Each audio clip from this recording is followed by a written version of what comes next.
नमस्कार। आकाशवाणी से प्रस्तुत है समाचार संध्या।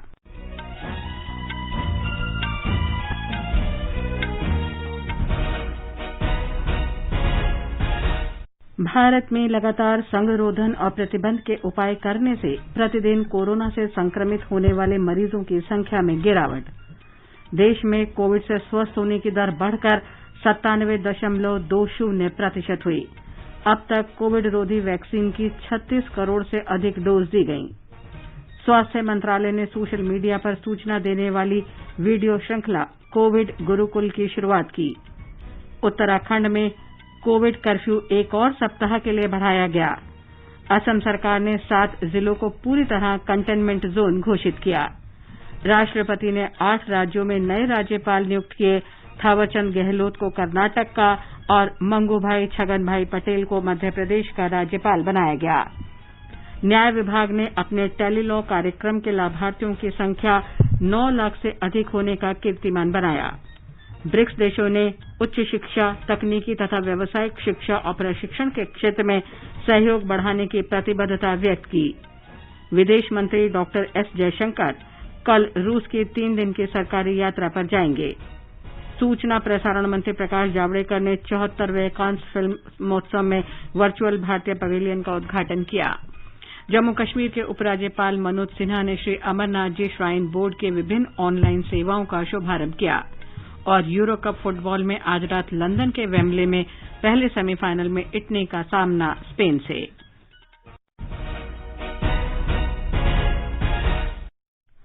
समाचार संध्या में अतहर सईद के साथ मैं लवली निगम। 18 वर्ष से अधिक आयु वर्ग के लिए सरकारी केंद्रों पर निःशुल्क राष्ट्रव्यापी कोविड टीकाकरण अभियान जारी है। युवाओं से आग्रह है कि कोविड रोधी टीका लगवाएं और अन्य लोगों को भी इसके लिए प्रोत्साहित करें। कोविड स्वास्थ्य के लिए खतरा बना हुआ है। ऐसे में एहतियाती उपायों के पालन में कोताही न बरतें। जब तक जरूरी न हो घर से बाहर न निकलें और इन 3 सरल उपायों का पालन करें। मास्क लगाएं, 2 गज की सुरक्षित दूरी बनाए रखें, हाथ और मुंह साफ रखें। कोविड संबंधी जानकारी और मार्गदर्शन के लिए राष्ट्रीय हेल्पलाइन नंबर 011-2397-8046 और 1075 पर संपर्क करें। और अब समाचार विस्तार से। केंद्र सरकार ने कहा है कि देश में कोविड-19 के उपचाराधीन रोगियों की संख्या तेजी से कम हो रही है और नए रोगी भी कम दर्ज हो रहे हैं।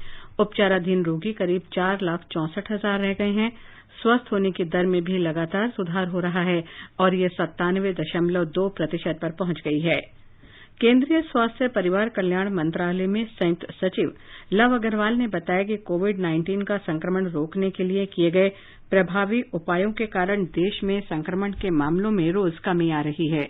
उन्होंने कहा कि 1 मई से 7 मई के बीच कोविड के औसतन नए दैनिक मामले 3,89,000 थे, जो 3 जुलाई से 6 जुलाई तक घटकर 40,420 रह गए हैं। सेकेंड वेव में एक विजिबल केस रिडक्शन हम नोट करते हैं। From a peak of 4,14,000 daily cases, अगर हम देखें तो पिछले 24 घंटे में देश में एक रिड्यूस्ड नंबर के हिसाब से 34,703 केसेज रिपोर्ट हुए हैं। पिछले 9 दिन से कंटिन्यूअस बेसिस पर 50,000 से कम केसेज प्रतिदिन के हिसाब से देश में रिपोर्ट हो रहे हैं। श्री लव अग्रवाल ने कहा कि संक्रमण के मामले अब कुछ जगहों तक सीमित हो रहे हैं। ऐसे में 80% नए मामले 90 जिलों से हैं। उन्होंने कहा कि इससे पता चलता है कि संक्रमण स्थानीय स्तर पर सीमित हो रहा है।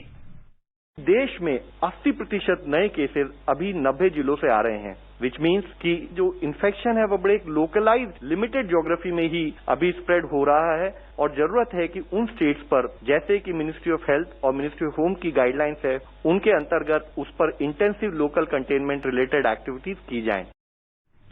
श्री अग्रवाल ने बताया कि कोविड के पॉजिटिव मामले भी लगातार कम हो रहे हैं। हालांकि 71 जिलों में ऐसे मामले 10% से अधिक दर्ज किए जा रहे हैं। अभी भी देश में ऐसे कुछ जिले हैं जहां पर कि 10% से अधिक केस पॉजिटिविटी नोट की जा रही है, यानी कि वहां पर इन्फेक्शन का स्प्रेड अभी भी अधिक है और जरूरत है कि उन जिलों में स्ट्रिक्ट कंटेनमेंट एक्टिविटीज का पालन किया जाए ताकि हम इन्फेक्शन के स्प्रेड को रोक सकें। श्री अग्रवाल ने कहा कि संक्रमण का समय रहते पता लगाने के लिए कोविड की जांच का काम तेजी से किया जा रहा है। मौजूदा समय में देश की विभिन्न प्रयोगशालाओं में औसतन 18,30,000 कोविड मामलों की जांच की जा रही है। उन्होंने कहा कि कोविड महामारी के खिलाफ लड़ाई में टीकाकरण एक बड़ा हथियार साबित हो रहा है। देश में अब तक 36 करोड़ से अधिक कोविड रोधी टीके लगाए जा चुके हैं। इनमें से 29 करोड़ 12 लाख लोगों को टीके की पहली डोज दी गई है, जबकि 6 करोड़ 63 लाख लोगों को दूसरी डोज दी गई है। टीकाकरण के मामले में भारत दुनिया में पहले स्थान पर है, जबकि 33 करोड़ 6 लाख लोगों का टीकाकरण कर अमेरिका दूसरे स्थान पर है। इंडिया विज़ावी ग्लोबल हम लोगों ने कैसे एफर्ट किए हैं, तो जैसे इससे पहले भी हमने आपको दर्शाया था, हमारे देश में वैक्सीनेशन 1 माह उपरांत शुरू करने के बावजूद भी हम देखें तो पाते हैं कि हमारे देश में अब तक 35.75 करोड़ डोजेज दी जा चुकी हैं, जो कि in terms of absolute number अगर हम एनालाइज करें तो वह यूएस से भी अधिक है, जहां पर कि अभी तक 33.06 करोड़ डोजेज दी जा चुकी हैं। श्री लव अग्रवाल ने कहा कि पर्वतीय पर्यटन स्थलों पर जाने वाले सैलानी कोविड से बचाव के नियमों का पालन नहीं कर रहे हैं। उन्होंने कहा कि अगर नियमों का सख्ती से पालन नहीं किया गया तो सरकार प्रतिबंधों में दी गई ढील वापस ले सकती है। केंद्र सरकार ने राज्यों और केंद्र शासित प्रदेशों को अब तक 37 करोड़ 7 लाख से अधिक कोविड टीके उपलब्ध कराए हैं। सरकार ने आने वाले दिनों में 23,80,000 से अधिक और टीके देने का आश्वासन दिया है। केंद्र सरकार कोविड टीकाकरण की गति तेज कर रही है और इसका दायरा बढ़ा रही है। कोविड-19 टीकाकरण का तीसरा चरण 21 जून से शुरू हुआ है। सरकार राष्ट्रव्यापी टीकाकरण के तहत राज्यों और केंद्र शासित प्रदेशों को निःशुल्क टीके उपलब्ध करा रही है। इसके अंतर्गत वैक्सीन निर्माताओं से 75% टीके लेकर राज्यों और केंद्र शासित प्रदेशों को दे रही है। स्वास्थ्य मंत्रालय ने सोशल मीडिया प्लेटफॉर्म पर सूचनापरक वीडियो श्रृंखला कोविड गुरुकुल आरंभ किया है। इसका उद्देश्य कोविड महामारी और टीकाकरण पर प्रामाणिक जानकारी देना है। इस श्रृंखला में प्रमुख जन स्वास्थ्य विशेषज्ञ, नीति निर्माता, डॉक्टर, वैज्ञानिक और स्वास्थ्य पेशेवर भाग लेंगे और लोगों को कोविड से बचाव संबंधी निर्देशों के प्रति जागरूक बनाने और टीकों के बारे में भ्रांतियां दूर करने में मदद करेंगे। उत्तराखंड में कोविड कर्फ्यू आज से 1 सप्ताह और बढ़ा दिया गया है। कर्फ्यू 13 जुलाई को सुबह 6 बजे तक लागू रहेगा। राज्य सरकार ने 50% क्षमता के साथ शॉपिंग मॉल खोलने की अनुमति दे दी है। दुकानों और व्यावसायिक प्रतिष्ठानों को अब 5 दिन के बजाय सप्ताह में 6 दिन खोला जा सकेगा। जिम और कोचिंग सेंटरों को 50% क्षमता के साथ खोला जा सकेगा। शिक्षण संस्थाएं और प्रशिक्षण संस्थान अगले आदेश तक बंद रहेंगे। होटल और रेस्तरां तथा सड़कों के निकट बने ढाबे 50% क्षमता के साथ खोले जा सकते हैं। राज्य में बाहर से आने वाले लोगों के लिए स्मार्ट सिटी पोर्टल पर पंजीकरण और नेगेटिव आरटी-पीसीआर या रैपिड एंटीजन टेस्ट रिपोर्ट जमा कराना अनिवार्य होगा। ऐसी रिपोर्ट 72 घंटे से पुरानी नहीं होनी चाहिए। असम सरकार ने कोविड के प्रसार पर नियंत्रण पाने के लिए नए दिशा निर्देश जारी किए हैं। गुवाहाटी में संवाददाताओं से बातचीत में राज्य के स्वास्थ्य मंत्री केशव महंता ने बताया कि 7 जिलों को कल से अगले आदेश तक पूरी तरह से कंटेनमेंट जोन घोषित किया गया है। ये जिले हैं ग्वालपारा, गोलाघाट, जोरहाट, शोणितपुर, विश्वनाथ, मोरीगांव और लखीमपुर। दूसरी तरफ 16 जिलों में दोपहर बाद 2 बजे से सवेरे 5 बजे तक कर्फ्यू जारी रहेगा। श्री महंता ने कहा कि कामरूप मेट्रो स्टेशन सहित शेष 11 जिलों में शाम 5 बजे से सुबह 5 बजे तक कर्फ्यू रहेगा। उन्होंने बताया कि अगले सप्ताह अंतरजिला आवाजाही में पाबंदी रहेगी, लेकिन आवश्यक और आपातकालीन सेवाएं जारी रहेंगी। केरल में कोविड के मामले बढ़ रहे हैं। आज राज्य में 14,373 नए मामलों की पुष्टि हुई। संक्रमण की दर 10.9% है। कोविड से 142 लोगों की मौत होने से राज्य में मृतकों की संख्या बढ़कर 13,960 हो गई और 10,751 लोग स्वस्थ हुए हैं। राज्य में इस समय 1,04,105 लोग उपचाराधीन हैं। मुख्यमंत्री पिनाराई विजयन की अध्यक्षता में आज कोविड समीक्षा बैठक हुई। बैठक में कल से कोविड संक्रमण के आधार पर और छूट देने का फैसला लिया गया। ये समाचार हमारी वेबसाइट newsonair.com/hindi और हमारे mobile app news on AIR पर भी उपलब्ध हैं। कोविड महामारी के दौरान लोगों की सुविधा के लिए बनाई गई राष्ट्रीय स्तर पर कई हेल्पलाइन काम कर रही हैं। सूचना प्रसारण मंत्रालय इस बारे में लोगों में जागरूकता बढ़ा रहा है। हेल्पलाइन नंबर इस प्रकार से हैं। कोविड संबंधी सवालों के जवाब देने के लिए स्वास्थ्य और परिवार कल्याण मंत्रालय की हेल्पलाइन है 1075। महिला और बाल विकास मंत्रालय की चाइल्ड हेल्पलाइन है 1098। वरिष्ठ नागरिकों के लिए सामाजिक न्याय और अधिकारिता मंत्रालय का हेल्पलाइन नंबर है 14567। मनोवैज्ञानिक सहायता के लिए राष्ट्रीय मानसिक स्वास्थ्य और तंत्रिका विज्ञान संस्थान निमहांस का नंबर है 080461100007। आयुष कोविड परामर्श हेल्पलाइन नंबर है 14443 और माई गव व्हाट्सएप हेल्प डेस्क नंबर है 9013151515।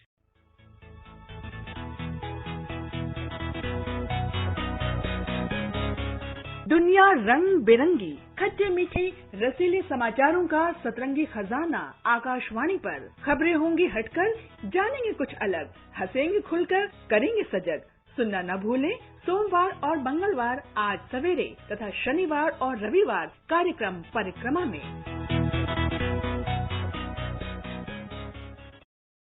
समाचार संध्या में आपका फिर स्वागत है।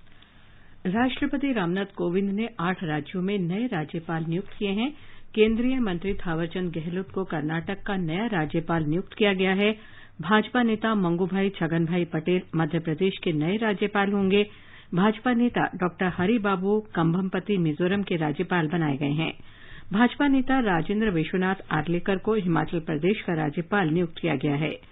राष्ट्रपति भवन की प्रेस विज्ञप्ति के अनुसार मिजोरम के राज्यपाल पीएस श्रीधरन पिल्लई को गोवा का नया राज्यपाल नियुक्त किया गया है।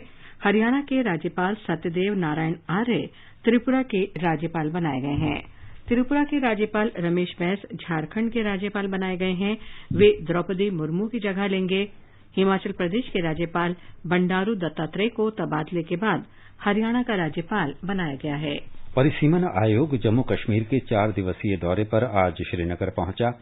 आयोग में न्यायमूर्ति रंजना प्रकाश देसाई, मुख्य निर्वाचन आयुक्त सुशील चंद्रा और निर्वाचन उपायुक्त चंद्रभूषण शामिल हैं। ये राष्ट्रीय और क्षेत्रीय राजनीतिक दलों के नेताओं से मुलाकात कर इस केंद्र शासित प्रदेश में नए निर्वाचन क्षेत्र बनाने के लिए परिसीमन के बारे में प्रारंभिक जानकारी लेंगे। महाराष्ट्र विधानसभा में कल भारतीय जनता पार्टी के 12 विधायकों के निलंबन के विरोध में आज विपक्ष के नेता भाजपा के देवेंद्र फडणवीस के नेतृत्व में विधान भवन परिसर में समानांतर विधानसभा का आयोजन किया गया, जो 5 घंटे तक चला। बाद में श्री फडणवीस ने पत्रकारों से बातचीत में कहा कि सत्र में सरकार की कार्रवाई की निंदा करते हुए एक प्रस्ताव पारित किया गया। उन्होंने कहा कि इस दौरान सरकार ने मध्यस्थता करने की कोशिश नहीं की। इसे लगता है कि ये सरकार सदन में विपक्ष नहीं चाहती। आगे बढ़ने से पहले मुख्य समाचारों पर एक नजर। भारत में लगातार संगरोधन और प्रतिबंध के उपाय करने से प्रतिदिन कोरोना से संक्रमित होने वाले मरीजों की संख्या में गिरावट। देश में कोविड से स्वस्थ होने की दर बढ़कर 97.20% हुई। अब तक कोविड रोधी वैक्सीन की 36 करोड़ से अधिक डोज दी गई। स्वास्थ्य मंत्रालय ने सोशल मीडिया पर सूचना देने वाली वीडियो श्रृंखला कोविड गुरुकुल की शुरुआत की। उत्तराखंड में कोविड कर्फ्यू 1 और सप्ताह के लिए बढ़ाया गया। असम सरकार ने 7 जिलों को पूरी तरह कंटेनमेंट जोन घोषित किया। राष्ट्रपति ने 8 राज्यों में नए राज्यपाल नियुक्त किए। थावरचंद गहलोत को कर्नाटक का और मंगूभाई छगनभाई पटेल को मध्य प्रदेश का राज्यपाल बनाया गया। न्याय विभाग ने अपने टेली लॉ कार्यक्रम के लाभार्थियों की संख्या 9 लाख से अधिक होने का कीर्तिमान बनाया। ब्रिक्स देशों ने उच्च शिक्षा, तकनीकी तथा व्यावसायिक शिक्षा और प्रशिक्षण के क्षेत्र में सहयोग बढ़ाने की प्रतिबद्धता व्यक्त की।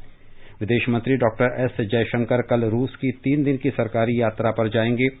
सूचना प्रसारण मंत्री प्रकाश जावड़ेकर ने 74वें कांस फिल्मोत्सव में वर्चुअल भारतीय पवेलियन का उद्घाटन किया। जम्मू कश्मीर के उपराज्यपाल मनोज सिन्हा ने श्री अमरनाथ जी श्राइन बोर्ड की विभिन्न ऑनलाइन सेवाओं का शुभारंभ किया और यूरो कप फुटबॉल में आज रात लंदन के वेम्बले में पहले सेमीफाइनल में इटली का सामना स्पेन से।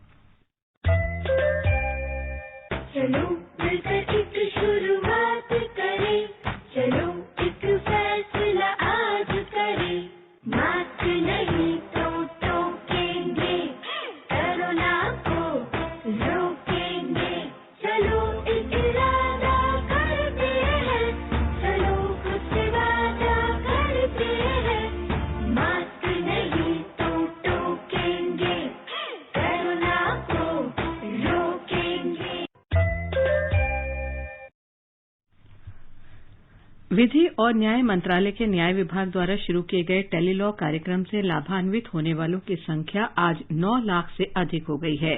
इस उपलब्धि पर न्याय विभाग की ओर से विशेष कार्यक्रम आयोजित किया गया।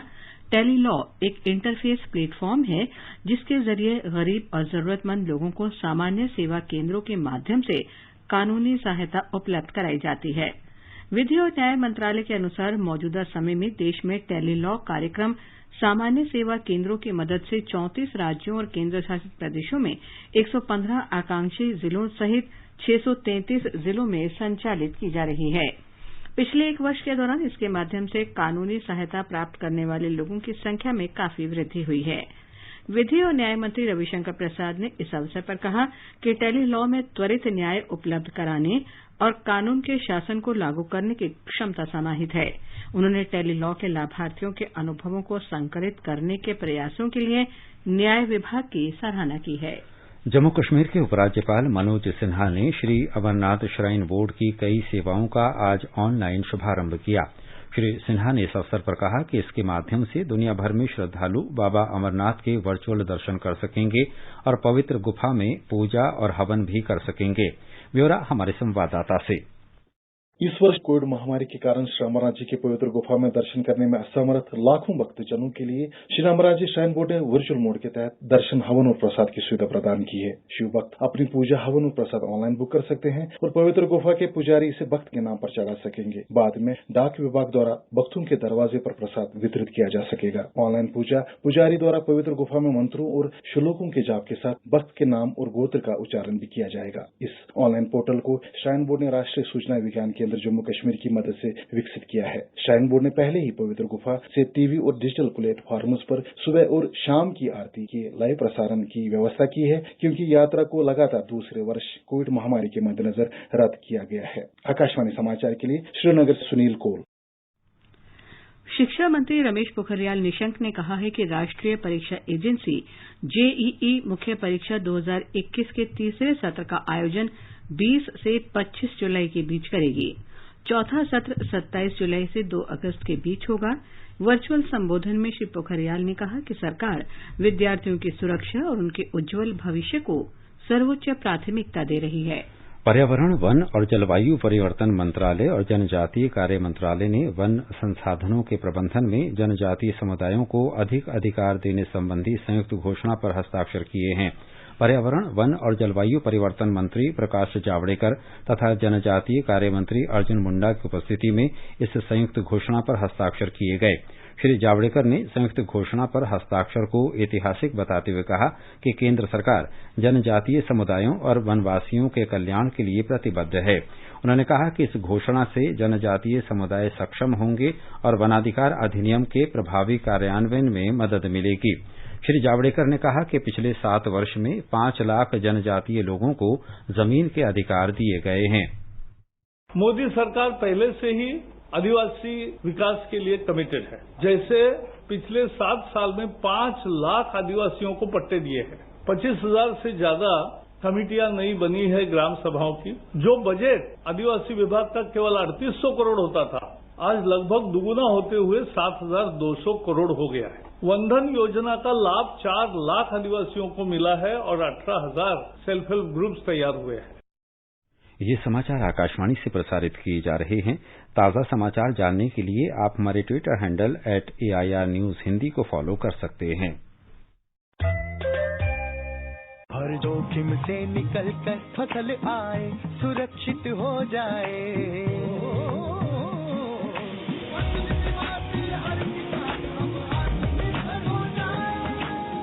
संकट के समय प्रधानमंत्री फसल बीमा योजना किसानों के लिए वरदान है।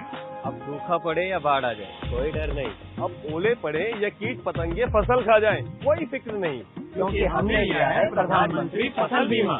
बुआई से फसल कटाई तक हर जोखिम का दावा, न्यूनतम प्रीमियम पर अधिकतम भुगतान का वादा। योजना से हर साल जुड़ रहे हैं 5 करोड़ से ज्यादा किसान। अब आपकी है बारी। नजदीकी कृषि कार्यालय, सहकारी समिति, बैंक शाखा, अधिकृत बीमा कंपनी या जन सेवा केंद्र में स्वेच्छा से करा सकते हैं पंजीकरण। फसल बीमा पोर्टल या फसल बीमा ऐप द्वारा भी कराया जा सकता है पंजीकरण। प्रधानमंत्री फसल बीमा योजना आपकी फसलों का संपूर्ण सुरक्षा शिक्षा कवच, कृषि एवं किसान कल्याण मंत्रालय, भारत सरकार। ये आकाशवाणी है। ब्रिक्स देशों के शिक्षा मंत्रियों ने उच्च शिक्षा के क्षेत्र में तकनीकी और व्यावसायिक प्रशिक्षण तथा अकादमिक और अनुसंधान सहयोग को और मजबूत करने के लिए आज वर्चुअल माध्यम से संयुक्त घोषणा पत्र पर हस्ताक्षर किए। ब्रिक्स शिक्षा मंत्रियों की इस बैठक में 2 विषयों समावेशी और समान गुणवत्तापूर्ण शिक्षा सुनिश्चित करने तथा अनुसंधान और अकादमिक सहयोग बढ़ाने के लिए डिजिटल और तकनीकी समाधानों का लाभ उठाने पर मुख्य रूप से विचार विमर्श किया गया। मंत्रियों ने ब्रिक्स देशों के उच्च शिक्षा संस्थानों के बीच संयुक्त और दोहरी डिग्री को प्रोत्साहित करने के अलावा छात्रों और शिक्षकों की आवाजाही को सुगम बनाने पर भी सहमति व्यक्त की। बैठक की अध्यक्षता करते हुए शिक्षा राज्य मंत्री संजय धोत्रे ने कहा कि भारत दुनिया भर में छात्रों, शिक्षकों, अभिभावकों और सरकारों द्वारा महामारी के प्रभावों को कम करने और एक अधिक टिकाऊ शिक्षा प्रणाली बनाने के लिए किए जा रहे ठोस प्रयासों को महत्व देता है। विदेश मंत्री डॉक्टर एस जयशंकर कल से 3 दिन की सरकारी यात्रा पर रूस जा रहे हैं। इस दौरान वे रूस के विदेश मंत्री सर्गेई लावारोव से मुलाकात करेंगे।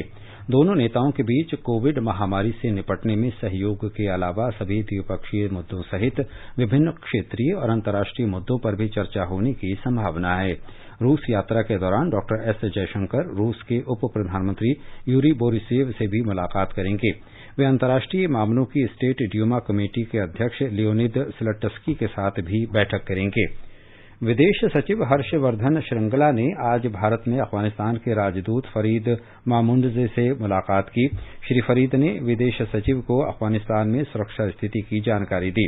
श्री श्रृंगला ने अफगानिस्तान को आश्वासन दिया कि भारत वहां शांति और खुशहाली के प्रति वचनबद्धता जारी रखेगा।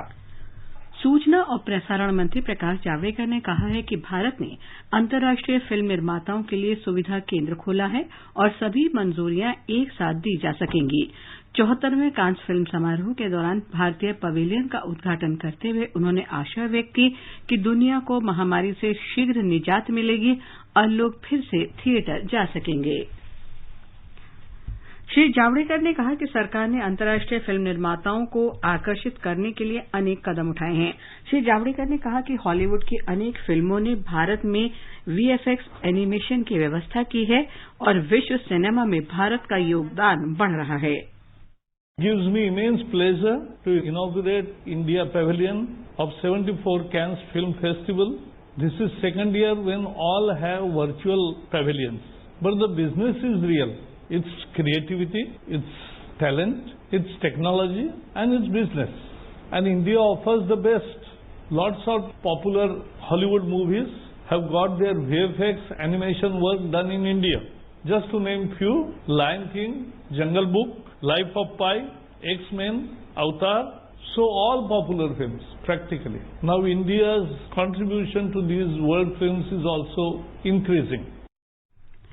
सूचना और प्रसारण मंत्रालय में सचिव अमित खरे ने कहा कि भारत की स्वतंत्रता की 75वीं वर्षगांठ और फिल्मी हस्ती सत्यजीत रे का शताब्दी वर्ष भी मनाया जा रहा है। This year also marks the beginning of the 75th year celebrations of India's independence, what our Honorable Prime Minister has termed as Azadi Ka Amrit Mahotsav. This year also marks the centenary year of the legendary filmmaker, late Shri Satyajit Ray. I am really happy that our delegation and all our well-wishers will be showcasing India at 75 and also the rich heritage and cinematic skills as also literary skills exhibited in various works of late Satyajit Ray. Euro cup football के पहले semifinal में आज London के Wembley में Italy का मुकाबला Spain से होगा। यूरो कप के नॉकआउट चरण में ये दोनों टीमों की चौथी टक्कर होगी। टोक्यो ओलंपिक खेलों के आयोजन में अब कुछ दिन ही बाकी रह गए हैं। आकाशवाणी से जारी विशेष ओलंपिक श्रृंखला में आज हम बात करेंगे बैडमिंटन खिलाड़ी बी साई प्रणीत की। चूके ना निशाना, लक्ष्य तेरा सामने है, जीत के है आना।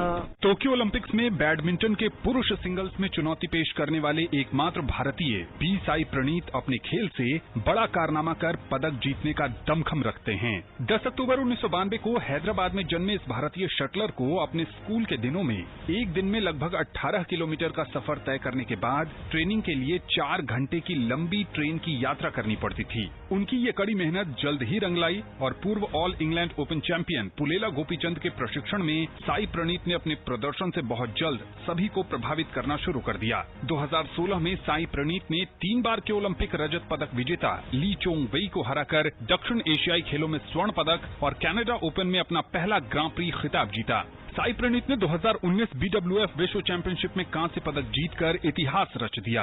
I won my bronze medal in the World Championship. I am the first person after 36 years to win a bronze medal for the country. I think that was really a turning point for me. It was the biggest medal so far for me, and then I have reached top 10 in the world. And I think my ranking has slowly came up. And in 2019, I have some good performances which really helped me to qualify for this Olympics. Tokyo में साई प्रणीत के लिए चुनौतियां बड़ी हैं, लेकिन उनकी नजरें podium finish पर टिकी हैं। Despite of the whole world is suffering from pandemic, I think the Olympic is only the thing which is motivating me. I think I'm really happy and also excited and also want to win a medal at this Olympics. Sai Praneeth की तैयारियों और उनके शानदार form को देखकर ये उम्मीद बढ़ जाती है कि वो टोक्यो में बेहतरीन प्रदर्शन करेंगे। आनंद श्रीवास्तव, स्पोर्ट्स डेस्क। की तरह तू चल, चूके ना निशाना, लक्ष्य तेरा सामने है, जीत के है आना। आकाशवाणी समाचार द्वारा शुरू हुए ओलंपिक क्विज में देश के कोने कोने से श्रोता हिस्सा ले रहे हैं। बड़ी संख्या में श्रोताओं ने ईमेल के जरिए जवाब भेजा है। कल के सवाल का सही जवाब भेजा है मुंबई के अमित डी गुटका ने। वो बनते हैं हमारे कल के सवाल के विजेता। आकाशवाणी समाचार की पूरी टीम की ओर से अमित को बधाई। आकाशवाणी से बातचीत में अमित ने कहा, सबसे पहले तो मैं ऑल इंडिया रेडियो और क्विज टीम का शुक्रगुजार हूँ, जिसने हमें क्विज में हिस्सा लेने और जीतने का मौका दिया। मैं बचपन से ही ऑल इंडिया रेडियो के विविध कार्यक्रम सुनता रहता हूँ और खेलों में रुचि होने के कारण स्पोर्ट्स कैन मेरा पसंदीदा कार्यक्रम है। आज भले ही मैं विजेता रहा हूँ, पर मेरा मानना है कि हम सभी श्रोता विजेता ही है, जो स्पोर्ट्स कैन बड़े चाव से सुनते हैं और उमंग से क्विज में हिस्सा लेते हैं। ओलंपिक क्विज में भाग लेने के लिए सुनते रहिए स्पोर्ट्स कैन कार्यक्रम। की तरह तू चल, चूके ना निशाना, लक्ष्य तेरा सामने है, जीत के है आना। आकाशवाणी समाचार अपने प्रतिदिन प्रसारित होने वाले कार्यक्रम स्पोर्ट्स कैन में आपके लिए लेकर आया है ओलंपिक क्विज आकाशवाणी समाचार के साथ। इसमें हिस्सा लेने के लिए आपको स्पोर्ट्स कैन कार्यक्रम के दौरान ओलंपिक पर पूछे गए प्रश्न का जवाब देना है। आप अपने जवाब ईमेल कर सकते हैं। पता है airsportscan@gmail.com। विजेता का चुनाव ईमेल के द्वारा सबसे पहले मिलने वाले सही जवाब से होगा। क्विज के विजेता का नाम अगले दिन प्रसारित होने वाले स्पोर्ट्स कैन कार्यक्रम और हमारे समाचार बुलेटिन्स में घोषित किया जाएगा। साथ ही हमारे Twitter handle @AIR News Alerts पर भी फ्लैश होगा। इतना ही नहीं, विजेता को भारतीय ओलंपिक टीम की एक जर्सी भी दी जाएगी। तो देर किस बात की, सुनिए स्पोर्ट्स कैन कार्यक्रम रोजाना शाम 7:20 पर FM गोल्ड 100.1 मेगाहर्ट्ज और हमारे YouTube channel news on AIR official पर। की तरह तू चल, चूके ना निशाना, लक्ष्य तेरा सामने है, जीत के है आना। और अंत में मुख्य समाचार एक बार फिर। भारत में लगातार संगरोधन और प्रतिबंध के उपाय करने से प्रतिदिन कोरोना से संक्रमित होने वाले मरीजों की संख्या में गिरावट। देश में कोविड से स्वस्थ होने की दर बढ़कर 97.20% हुई। अब तक कोविड रोधी वैक्सीन की 36 करोड़ से अधिक डोज दी गई। स्वास्थ्य मंत्रालय ने सोशल मीडिया पर सूचना देने वाली वीडियो श्रृंखला कोविड गुरुकुल की शुरुआत की। उत्तराखंड में कोविड कर्फ्यू एक और सप्ताह के लिए बढ़ाया गया। असम सरकार ने 7 जिलों को पूरी तरह कंटेनमेंट जोन घोषित किया। राष्ट्रपति ने 8 राज्यों में नए राज्यपाल नियुक्त किए। थावरचंद गहलोत को कर्नाटक का और मंगूभाई छगनभाई पटेल को मध्य प्रदेश का राज्यपाल बनाया गया। न्याय विभाग ने अपने टेलीलॉ कार्यक्रम के लाभार्थियों की संख्या 9 लाख से अधिक होने का कीर्तिमान बनाया। ब्रिक्स देशों ने उच्च शिक्षा, तकनीकी तथा व्यावसायिक शिक्षा और प्रशिक्षण के क्षेत्र में सहयोग बढ़ाने की प्रतिबद्धता व्यक्त की। विदेश मंत्री डॉ एस जयशंकर कल रूस की 3 दिन की सरकारी यात्रा पर जाएंगे। सूचना प्रसारण मंत्री प्रकाश जावड़ेकर ने 74वें कांस फिल्मोत्सव में भारतीय पवेलियन का वर्चुअल उद्घाटन किया। इसके साथ ही समाचार संध्या का ये अंक समाप्त हुआ। नमस्कार।